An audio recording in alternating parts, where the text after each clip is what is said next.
E agora com a gente aqui no Jornal da Rede Alesp, a gente recebe o deputado Carlos Gianazzi do PSOL. Deputado, obrigada pela sua participação conosco. Mais uma vez, seja muito bem-vindo. Deputado Carlos Gianazzi, semana que vem a casa volta com os trabalhos. Qual a expectativa do senhor para mais essa jornada?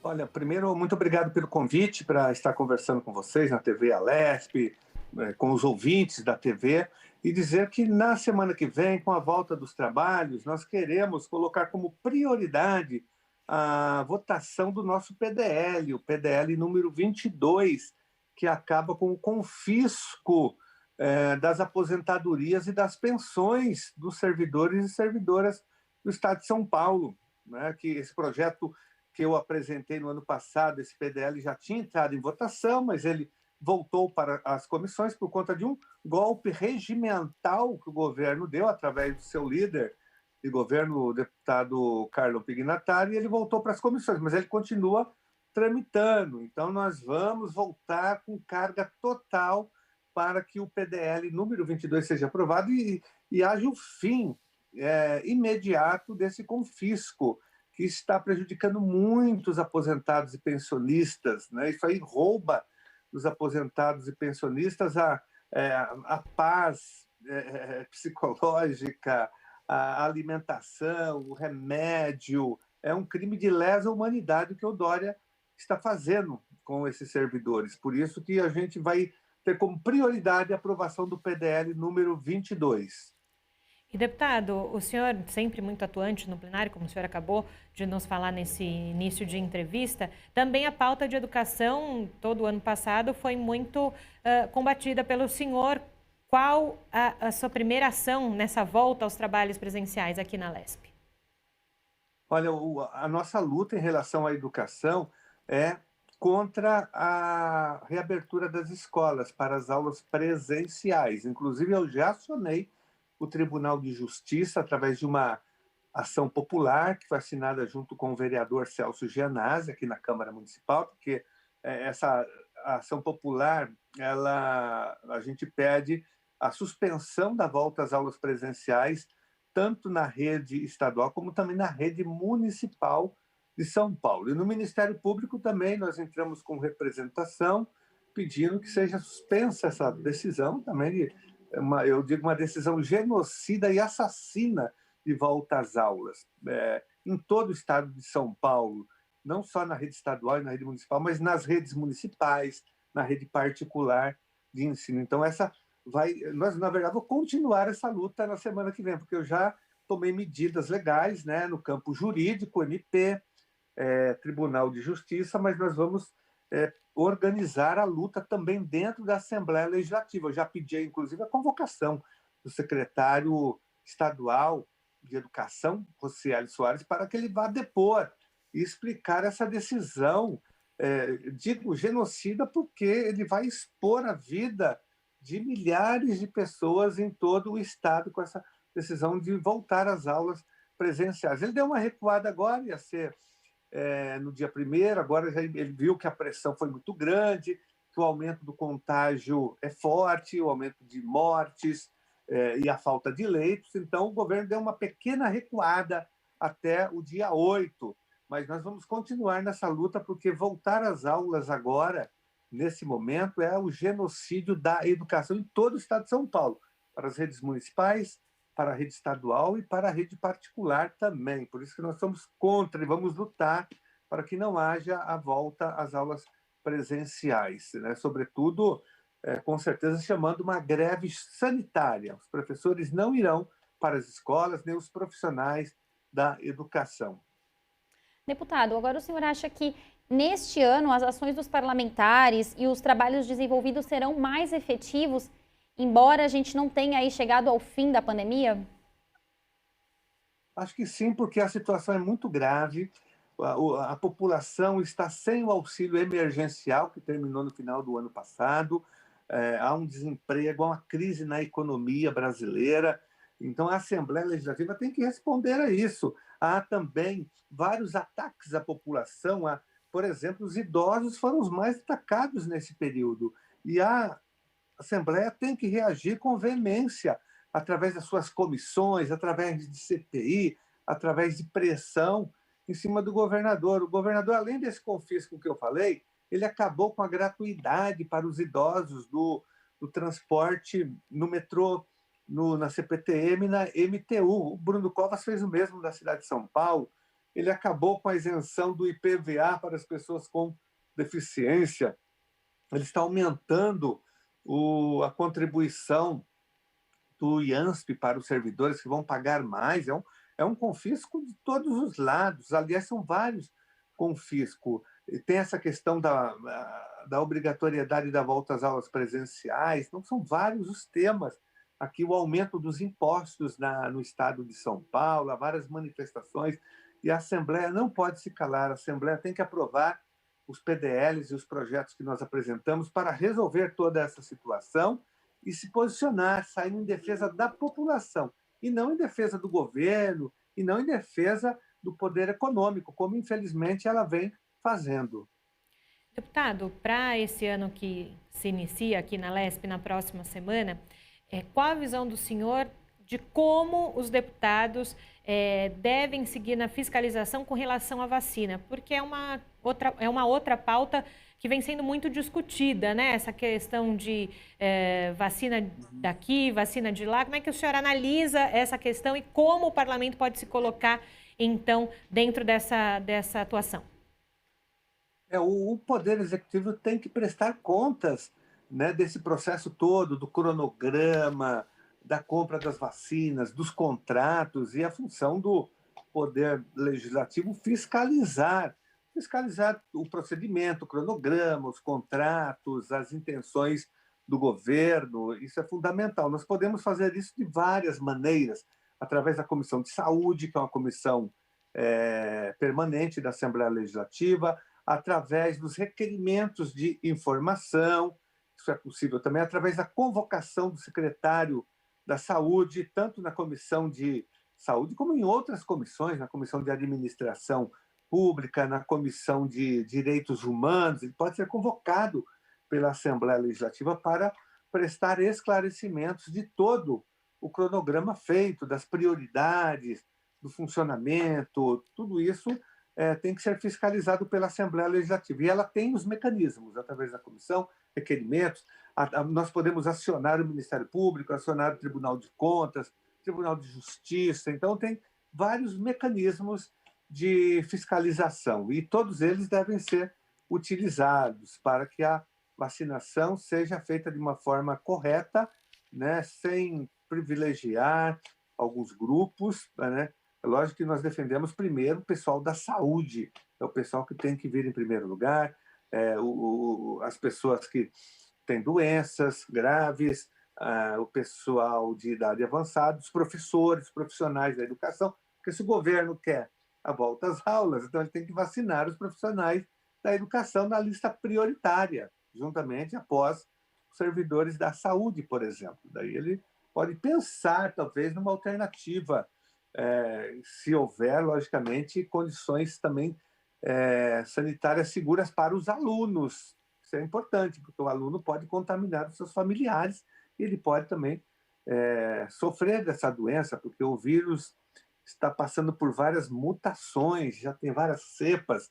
Então, nós já temos notícias de crianças e adolescentes que estão adoecendo. Não apenas transmitem o vírus para os seus familiares, mas eles também estão já adoecendo. Então, é muito perigoso. Mas a vacinação também é muito importante para os profissionais da educação, para o pessoal que está na Fundação Casa, no sistema prisional, por exemplo, lidando com muita gente. Essas pessoas, esses servidores e essas servidoras precisam ser imunizadas imediatamente. Deputado, neste ano haverá aí uma nova eleição para a presidência aqui da Casa. O que o senhor espera do próximo presidente aqui da Assembleia Legislativa? Mas, infelizmente, não vai mudar nada, porque o governo tem maioria na Assembleia Legislativa e o governo já decidiu que o novo presidente será o deputado do PSDB, hoje líder do governo, o deputado Carlão Pignatari. Ele será o novo, tem maioria, ele vai votar. Nós vamos disputar também, apresentar nomes, o pessoal vai apresentar um nome, nós estamos vendo quem, e talvez algumas outras bancadas apresentem também, mas todos sabem que ele tem maioria. na casa e vai eleger o Carlão Pignatário, que vai ser mais um puxadinho, mais um soldado do Dória, que estará na presidência, como foram todos os representantes do PSDB na presidência da Lesp. Eles serão soldados, serão funcionários do poder executivo. Foi assim com Cauê Macris, com Capês, com Vaz de Lima, com Barros Munhoz, pelo menos em 2007, que eu fui eleito para o meu primeiro mandato, até agora foi assim, nada mudou em relação a esse tipo de procedimento. Até porque uma pessoa, um deputado só é eleito aqui se ele estiver muito fechado com o governo. Senão o governo não apoia, ele não é eleito. Então, o Carlão Pignatário é líder do governo e ele já ajudou a aprovar as maldades contra o povo, contra os servidores, contra a educação, aprovou o PL 529, que foi um desastre, ajudou a aprovar a reforma da Previdência, que foi um outro confisco dos direitos previdenciários dos servidores e servidoras do Estado de São Paulo. Ele vai continuar nessa toada como presidente, executando as ordens, as perversidades do Dória no Estado de São Paulo. E a nós cabe fazer oposição, denunciar, organizar a população, acionar o Ministério Público, o Tribunal de Contas, o Tribunal de Justiça contra todas essas maldades e esses ataques contra o povo de São Paulo. Deputado, sempre que nós ouvimos o senhor fala sobre essa questão do Ministério Público, o Tribunal de Contas, né? Como é que tem sido a recepção desses órgãos para as denúncias e para os encaminhamentos do senhor? O que eles têm respondido ao senhor com relação aos últimos encaminhamentos? Olha, em alguns casos, nós obtivemos êxitos com investigações, com abertura de inquéritos, sobretudo na área da educação, porque nós temos o GEDUC, que é esse grupo especial de educação, e ele é muito bom porque ele é combativo no sentido crítico e defende, de fato, os interesses da população, o GEDUC defende, de fato, os interesses da comunidade escolar e não os interesses do governo. Muitos dizem que há uma blindagem aqui no Estado de São Paulo, né?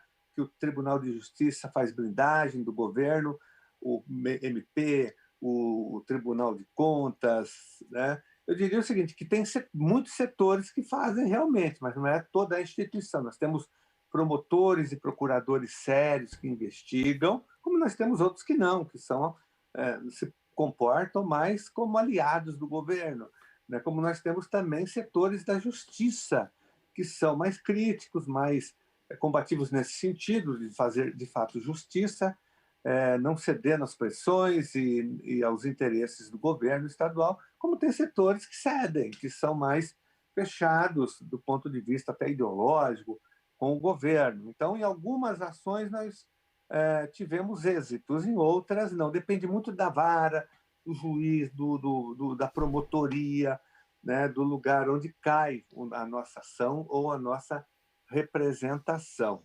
Mas é uma forma de luta também, né? Nós atacamos aí em várias frentes. Nós temos a luta dentro do parlamento, na tribuna, nas votações, no legislativo, né? E nós temos essa luta também junto ao MP, ao Tribunal de Contas, TJ, e a mais importante de todas que nós temos é com a população, com os movimentos sociais, com o movimento sindical, com o movimento popular, com o movimento estudantil. Essa é a grande luta que a gente tem que jogar peso o tempo todo, é mobilizando a sociedade para que ela mobilize aí o poder executivo, o poder legislativo, para que ela forme uma opinião e tenha força para mudar essa correlação de forças.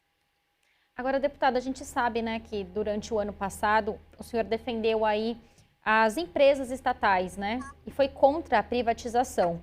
O que o senhor espera da administração hoje para garantir esses empregos? Olha, infelizmente o governo abandona esses trabalhadores e essas trabalhadoras à própria sorte. Essa é a grande verdade. O governo continua com o seu projeto de privatização, que é a dilapidação do patrimônio público. E só não foi pior porque nós conseguimos, com a nossa mobilização com esses setores que eu acabei de citar, impedir, por exemplo, a extinção do Oncocentro, que trata da questão do câncer, que faz próteses para as pessoas que fizeram cirurgias da cabeça, do pescoço, cirurgias de câncer, logicamente. Ele tentou acabar com a fábrica popular do remédio, a FURP. Nós impedimos, né, que produz remédios para o Sistema Único de Saúde, que distribui gratuitamente esses remédios. Ele fez várias investidas, algumas nós conseguimos reverter, outras não. Ele acabou com a SUSEM, por exemplo, que é a Superintendência de Combate às Endemias do Estado de São Paulo. Em plena pandemia, um órgão público importante do SUS é extinto. É inconcebível que ele tenha feito isso através desse PL 529, privatizou o ginásio do Ibirapuera, privatizou empresas, criando desemprego, e ele pretende fazer isso. Ele dá continuidade a esse sistema, não é privatização, é dilapidação, entrega do patrimônio público para os empresários terem lucro em cima do patrimônio construído pelo povo de São Paulo, pela população. É um absurdo isso. Agora, há desemprego, com certeza, o governo não tem nem compromisso com o emprego, ele demite mesmo, como fez durante a pandemia, demitiu as merendeiras escolares, rompeu os contratos, né, com várias empresas terceirizadas que faziam a limpeza das escolas, enfim, os transportadores escolares foram totalmente abandonados no estado de São Paulo, ficaram sem renda, sem recursos, até agora estão nessa situação. Os professores eventuais e temporários da rede estadual, 35 mil professores ficaram sem renda, sem salário, sem seus salários, passando fome, necessidade, dependendo de ajuda dos familiares, de cestas básicas feitas por entidades como a POSP. Então, é um governo que não tem compromisso com o emprego, com a população, tem compromisso com o poder econômico, com as grandes empresas e com o lucro dessas empresas. Deputado, o senhor falou agora há pouco sobre desemprego, sobre economia. Gostaria de uma análise do senhor dessa nova reclassificação que o Estado de São Paulo está desde ontem, não é? Essa questão da fase vermelha das 8 da noite às 6 da manhã, depois nos próximos 2 finais de semana. E muitas das cidades que estavam na fase amarela voltaram para a fase laranja ou vermelha. Qual que é a análise do senhor desse momento do Plano São Paulo? Esse momento, ele é consequência da falta de pulso e da falta de compromisso do governo, porque ele deveria ter tomado as medidas bem antes. Ele já sabia que em setembro já havia o aumento da contaminação, a situação já vinha se agravando. Outubro, ele já sabia, na verdade, outubro, novembro, mas ele segurou, para não arriscar a eleição do Bruno Covas, então ele não tomou as medidas necessárias antes. Ele deixou, né, que a situação fosse se agravando. Se o governo Dória tivesse tomado as medidas antes das eleições, né, fazendo a lição de casa, né, fazendo exatamente o que deveria ser feito do ponto de vista da restrição, do isolamento social, nós não estaríamos nessa situação agora. Então, ele está agora correndo atrás do prejuízo. Só que, se ele tivesse tomado as medidas antes, nós poderíamos ter evitado não só essa situação de agora, mas também evitado as mortes de muita gente. São Paulo já tem 51 mil pessoas mortas. A cada 6 minutos, uma pessoa morre por conta do coronavírus no estado de São Paulo. E 25 mil pessoas só na cidade de São Paulo. É uma situação grave. Teria ter tomado providências em outubro e novembro, quando começou a aumentar o índice de contaminação, de mortes e de falta de leitos. Mas ele segurou, ele sabia. Então, ele se omitiu, ele teve um papel negacionista, como faz o Bolsonaro o tempo todo, e não tomou as providências adequadas, né, para organizar a sociedade. Aqui em São Paulo, por exemplo, não tem nem renda emergencial. O estado mais rico do Brasil, da América Latina, não ajuda com um centavo a população. Aqui tinha que ter renda emergencial. Eu apresentei um projeto de lei que está tramitando na Lesp logo no começo da pandemia. E até agora o projeto não foi aprovado porque a base do governo não deixa. O governo não ajuda a população, daí a situação só vem piorando. E aí ele fica endurecendo agora, mas é difícil, porque as pessoas não levam mais a sério esse governo. Não levam já o Bolsonaro, que é um estimulador das aglomerações, da não vacinação, é um negacionista mor, mas tem também aqui os negacionistas que disfarçam. Ele, Bruno Covas, dizem que defende a ciência, mas na prática não é nada disso.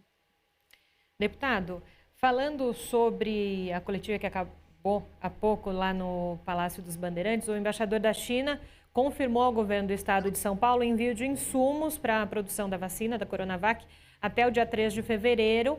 Em dias atrás, o governo federal falou também sobre essa chegada dos insumos da China, mas deu outra previsão. Sobre essa questão dessa interlocução com os chineses para o insumo, para a produção de vacina, qual a análise do senhor, qual a sua opinião?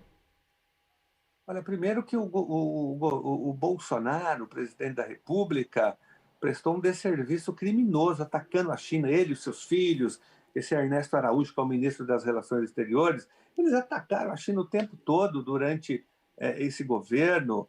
Era para a gente estar numa outra situação muito melhor e mais confortável, evitando mortes, com a vacinação já muito adiantada. Mas por conta da irresponsabilidade criminosa do Bolsonaro, é só agora que começa a liberação, porque o Bolsonaro atacou a China sistematicamente para fazer média com o Trump, que nem mais presidente da República. Ou seja, o Bolsonaro atacando o nosso principal parceiro comercial. O Brasil exporta 30% da exportação brasileira é feita para a China. Olha que suicídio político e comercial e econômico, né? E agora, com a questão da vacinação, isso piorou, mas graças à intervenção não do Bolsonaro, né, mas de outros setores, do Congresso, do Supremo, de governadores e de outros segmentos da sociedade que foram pedir para a China liberar os insumos, não levando em conta o presidente Bolsonaro, que é um pária no mundo, que ninguém mais leva a sério. Inclusive vai ter impeachment.